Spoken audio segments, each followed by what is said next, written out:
এ বাবা, ডাক্তার দেখাতে গিয়ে কতই না দেরি হয়ে গেল বল মনা। এখন রাত্রি প্রায় 9টা বাজে। হঠাৎ করে দেখবো না বৃষ্টিটাও শুরু হয়ে গেল।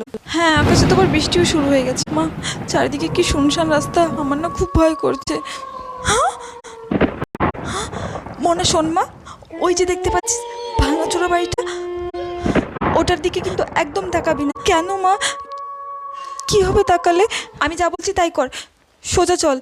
তুই জানিস না মা ঘটনা, কি ঘটনা মা বলো না। শোন তাহলে, ওই যে দেখতে পাচ্ছিস ভাঙাচোরা ওই বাড়িটা, ওইখানে একজন ভদ্রলোক আর ভদ্রমহিলা বাস করতো। সেই অনেক যুগের ঘটনা, প্রায় 10 বছর। তারপরে ওর বরটা একদিন কাজের জন্য 2 দিনের জন্য বাইরে গিয়েছিল। 2 দিন পরে ফিরে এসে দেখে বউটা ছাদ থেকে পড়ে মারা গেছে।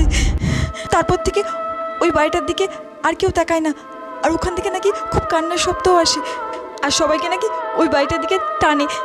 তাই সে ওদিকে কেউ তাকায় না। সোজা চল মা, সোজা চল।